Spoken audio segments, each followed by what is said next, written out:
Despite the Space Force's young age, its guardians come from a space heritage dating back to 1954. We will talk about the origins of the U.S. Space Force on today's episode of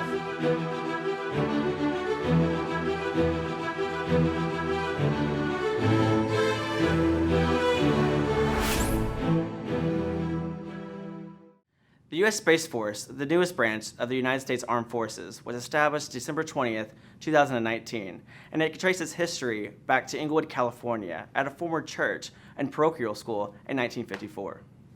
Based on the 1954 recommendation of the Strategic Missile Evaluation Committee, aka the Teapot Committee, the predecessor to the U.S. Air Force Space Command and the current U.S. Space Force acquisition arm that designs and buys our space systems, was called the Western Developmental Division, or WDD. It started with only 18 people, and it was led by then Brigadier General Bernard A. Schriever. The WDD was initially responsible for the development of the Atlas Intercontinental Ballistic Missile, or ICBM. Then, in 1955, it became responsible for developing the Titan ICBM and the Thor Intermediate Range Ballistic Missile. These three programs were quickly developed to ensure the United States had multiple ballistic missiles to counter our Cold War adversaries and their missile systems. Recognizing that these early ballistic missiles were able to cross the threshold of space, the U.S. Air Force realized that we could also use them to launch satellites into orbit. In 1955, the WDD took the added responsibility for developing the first military satellite program, Weapon System 117L. During that same year, the WDD moved its headquarters from Inglewood to the Arbor Vitae complex north of the Los Angeles International Airport.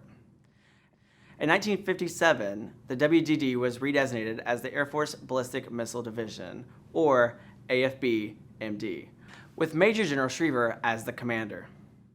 The division conducted the Air Force's first space launches starting in 1958, and it established the first Air Force Interim Satellite Control Facility in Palo Alto, California, which began operations in January of 1959. From the establishment and redesignation of the WDD, General Bernard Schriever was the only commander of the Western Development Division and the first commander of the Air Force's Space and Missile Acquisition Mission here in Los Angeles. His leadership was crucial in developing the Air Force's early space and ballistic missile programs against the Soviet Union in the Cold War.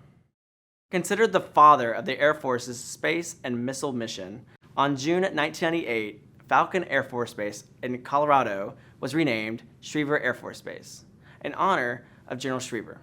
It was the first base named after a living individual. General Schriever and the original members of the Western Development Division are credited with starting the rapid development of the nation's first generation of ballistic missiles, progressing the Air Force's first satellite program, and initiating the development of the first Air Force ground stations that would track and operate satellites. Although he passed away in 2005, General Schriever's legacy lives on. With the Schriever Space Complex at Los Angeles Air Force Base, the United States Space Force, and the guardians that honorably serve their nation today. Presenting for the Heritage Center, I'm U.S. Air Force Staff Sergeant Trey Robbins from Los Angeles Air Force Base. Please visit our website for more information at smcheritagefoundation.org. Thank you for watching, and Semper Supra.